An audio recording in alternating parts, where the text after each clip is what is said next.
I try to keep it cute, but I can't. Jamal Bryant's wife looked absolutely stunning in that dress. The dress looked beautiful. Her shape, everything about it. It was just beautiful, right?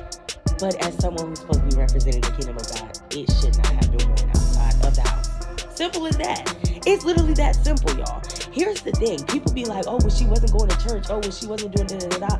We are the church. And wherever we go, we're supposed to be representing God. Therefore, what we wear, how we present ourselves, it matters. She didn't look like she was representing the kingdom of God that day. And Jamal Brown, where all that is in the Bible? Okay. I bought the dress. Is that in the Old Testament or the New Testament? She married to me. Is that in Proverbs or Galatians? Everything that you said, was that before or after Moses parted the Red Sea? So you all really saw it too, huh?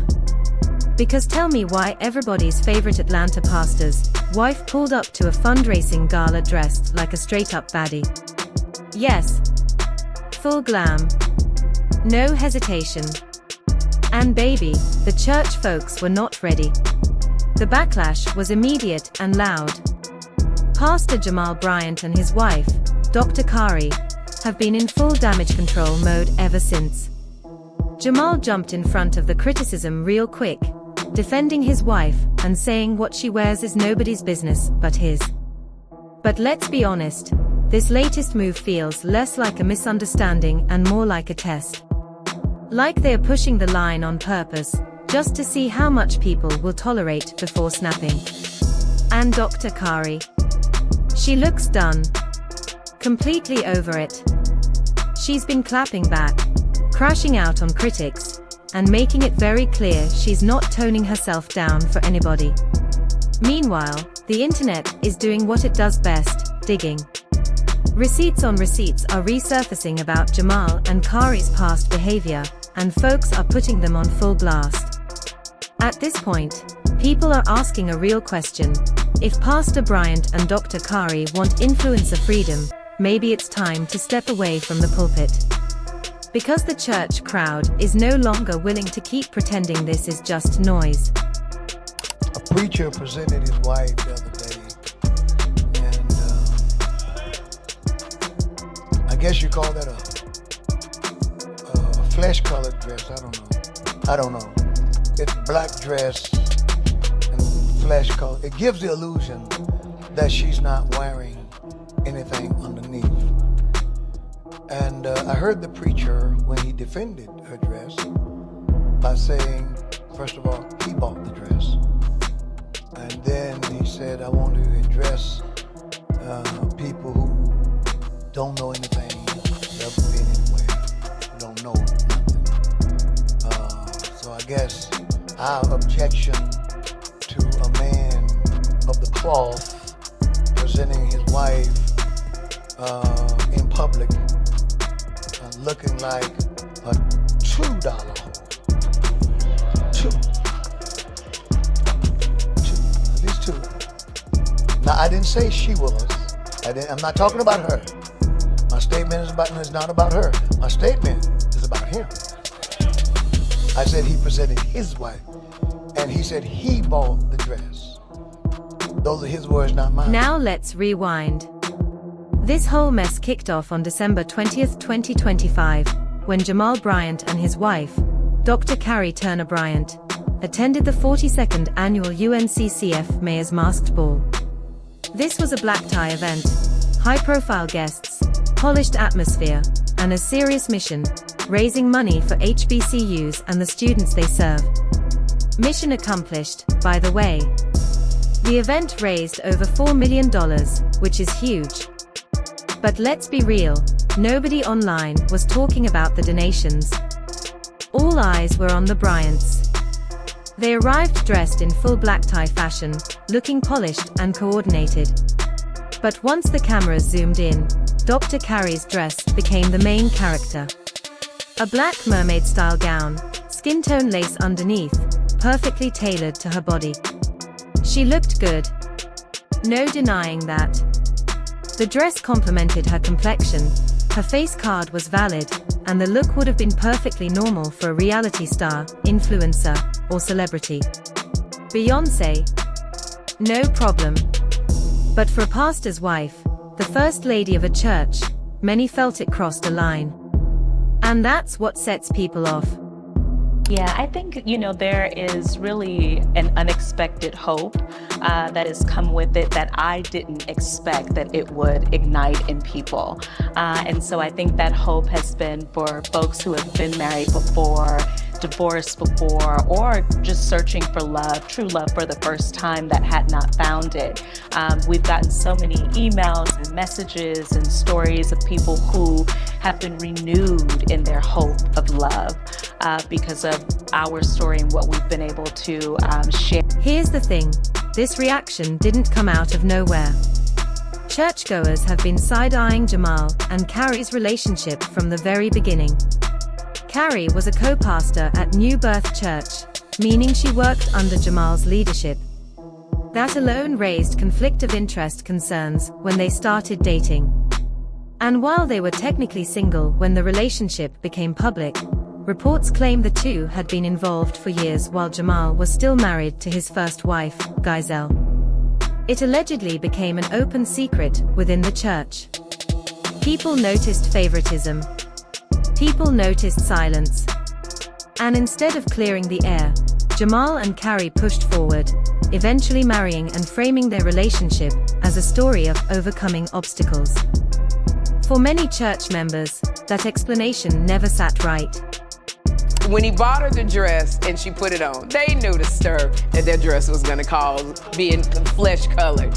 But being a minister and a first lady, you're not new to this. And yes, we all know that the dress isn't actually see-through. It is an illusion. I just don't know where the illusion of nudity fits in with being a first lady. I mean, for me, I feel like there's certain things that you don't expect from certain people.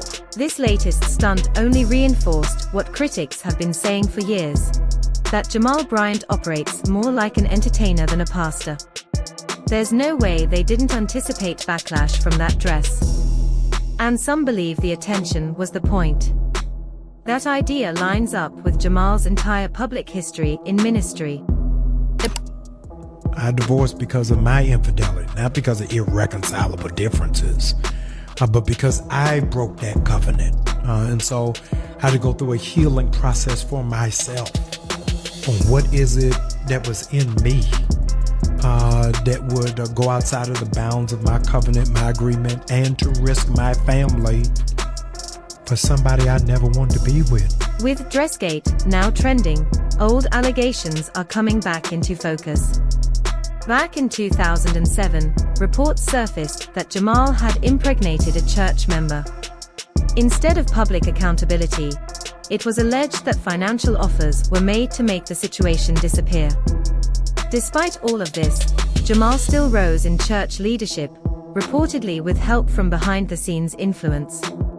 There have also been long-standing rumors of other children from past relationships, some allegedly kept out of the public eye to preserve Jamal's image. Whether proven or not, these claims have followed him for years, and the internet hasn't forgotten. Secure, jealous, petty, small-minded. People got in their feelings and set up a false barometer of holiness based off of a dress. Now you gotta help some people because some people have embraced the full knowledge of ignorance without any assistance for understanding. The dress was not see-through. The dress was flesh color. But because you ain't never been nowhere and ain't never been exposed to nothing,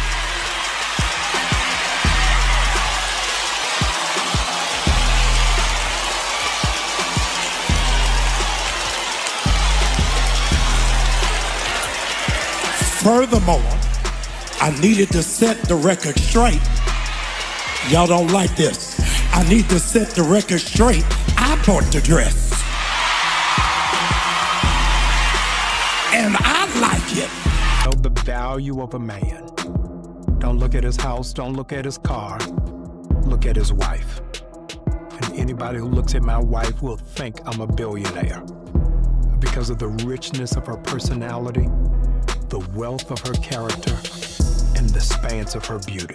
Then there are claims surrounding Jamal's ex-wife, with reports alleging severe emotional distress following their marriage. Despite everything, Jamal has rarely faced real consequences within church leadership, which many believe is why he now moves as if he's untouchable. The dress on the hanger is one thing. You put the dress on, it's another thing. It brings on a new life. Sure. She walks out of the room in the dress. Yes. Before the event, was the first time you saw her in the dress? Yes. What'd you think? Why do we need to leave? Instead of calming things down, Jamal doubled down. From the pulpit, he dismissed critics, saying they simply don't attend events like that and don't understand what's appropriate. He even admitted he bought the dress himself and told anyone with a problem to take it up with him. And honestly, that tone didn't sound very pastor-like to a lot of people. I don't dress for people. I dress for myself and for my husband. I am a wife, Dress I felt was very appropriate for the occasion. We were not at a church event, we were at a black tie gala. At the end of the day, this was never just about a dress. The dress was the final straw. It was the icing on top of years of unresolved controversy, unanswered questions, and perceived hypocrisy. Many online are saying it's time for Pastor Jamal Bryant to stop acting above accountability and admit that maybe, just maybe, he crossed the line. Critics argue that his leadership, personal history, and public behavior don't reflect the standards expected of someone in spiritual authority. So now I'll ask you, was the dress appropriate for a pastor's wife? Or did Jamal and his wife do entirely too much? Sound off in the comments. Don't forget to like and subscribe. I'll see you in the next video, my buddy's nail polish.